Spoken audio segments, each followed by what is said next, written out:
Olá! Nosso mergulho de hoje vai para Santos, Brasil, lá em dezembro de 1892. Uma época bem agitada, né? Muito. A República era novinha, a abolição da escravatura, então nem se fala. E o Porto?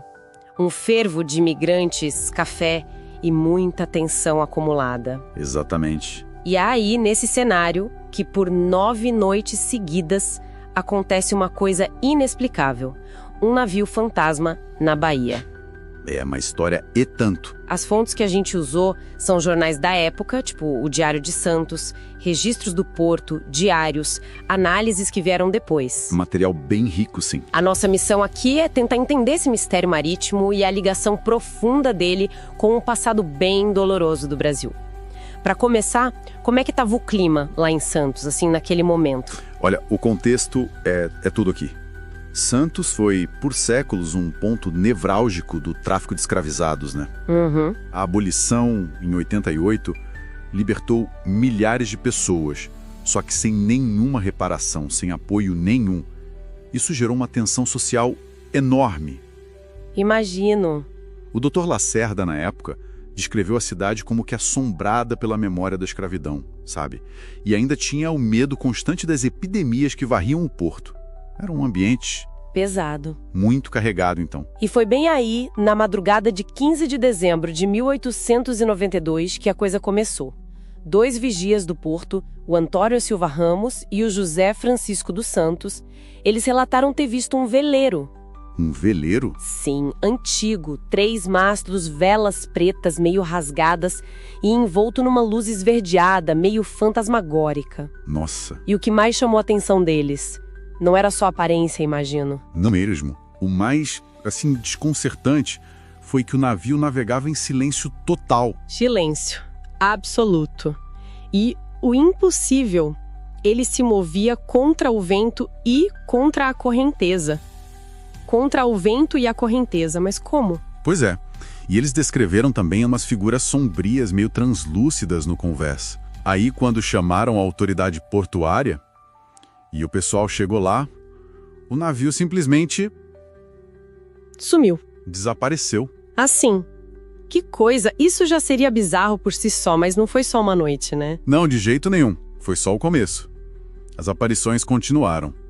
Noite após noite. Mesmo? Na segunda noite, olha só, o próprio capitão do porto, Manuel Joaquim da Silva, uma autoridade, né? Ele mesmo testemunhou. Ele viu também. Viu. E confirmou os detalhes dos vigias. E acrescentou uma coisa ainda mais perturbadora. Disse que ouviu sons de gemidos e barulho de correntes arrastando, vindo do navio silencioso. Gemidos, correntes.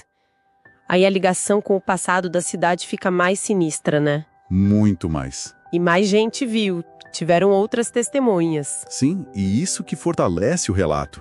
Na terceira noite, foram vários avistamentos, independentes um do outro.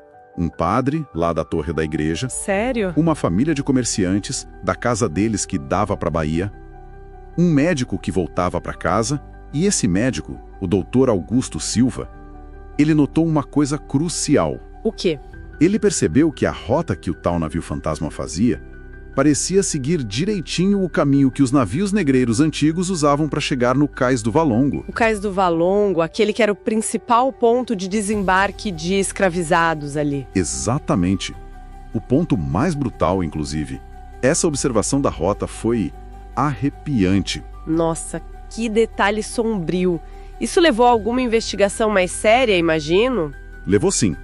Aí entra uma figura importante, o Henrique Porchat, jornalista do Diário de Santos. Ele foi fuçar nos arquivos do porto, sabe? Uhum. E fez uma descoberta espantosa. Encontrou registros de um navio negreiro específico, o Nossa Senhora da Conceição. Ah! Esse navio tinha desaparecido, misteriosamente, em 1834. E a descrição dele, a rota que ele costumava fazer, batia perfeitamente com os relatos do navio fantasma. Não acredito. E tem mais. Esse navio tinha uma fama péssima, fama de maldito. A mortalidade a bordo era altíssima, o capitão era conhecido pela crueldade. Que horror! E corriam boatos na época de uma possível revolta de escravizados a bordo, na última viagem dele. A ligação do fantasma com o passado escravista ficou, assim, escancarada. Nossa Senhora, encontrar um navio específico com essa história toda, imagina o impacto disso no pessoal da cidade. E qual foi o auge, o clímax dessas aparições? O clímax foi na quinta noite, dia 19 de dezembro. A essa altura, a notícia já tinha corrido solta, né? Claro. Centenas de pessoas foram pro porto. Autoridades, curiosos, céticos, até investigadores como o Dr. Nina Rodrigues, que era famoso e estava na cidade. Muita gente junta. E o navio se materializou devagar. Dessa vez, ele ficou visível por mais de 1 hora. 1 hora. Sim, e as testemunhas descreveram ter visto figuras acorrentadas no convés. Tinha uma senhora idosa lá, ex-escrava, a Maria Benedita. Dizem que ela reconheceu os movimentos, os lamentos das figuras. Que forte isso. E os sons? De gemidos e correntes foram ouvidos por muita gente. E aí vem o mais impressionante. Segundo os relatos, uma voz fantasmagórica, falando um português antigo, ecoou pela Bahia. Uma voz?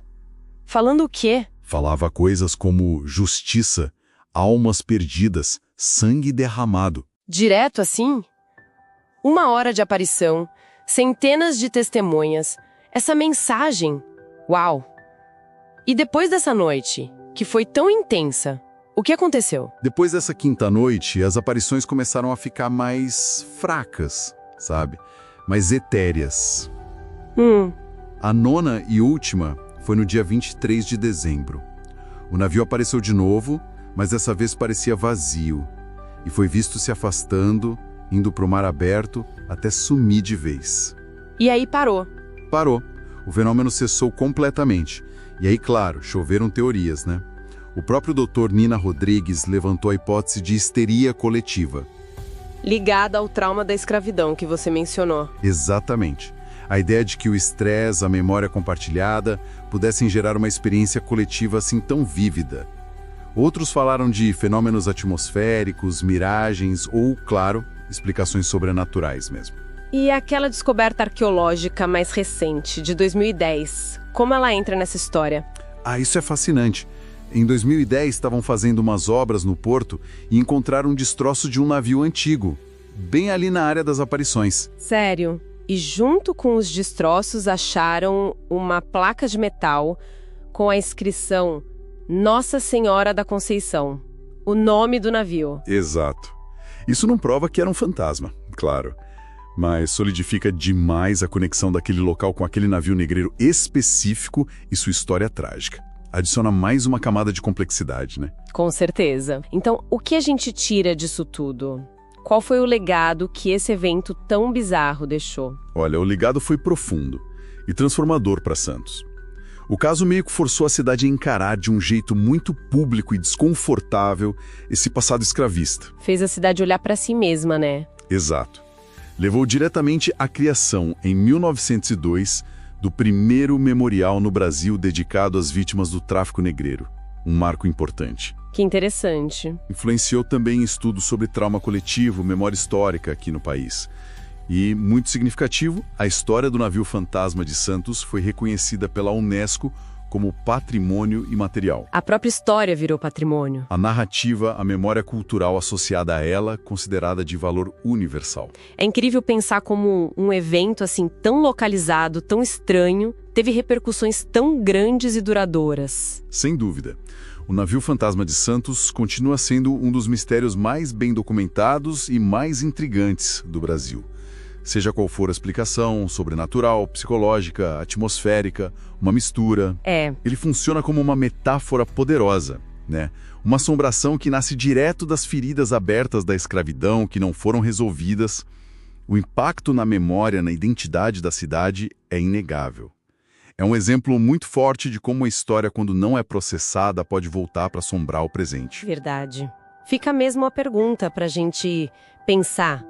De que maneiras as memórias coletivas de traumas históricos se manifestam, né? Podem esses ecos do passado reverberar de um jeito tão tangível, num lugar quase exigindo ser vistos, ser ouvidos através do tempo?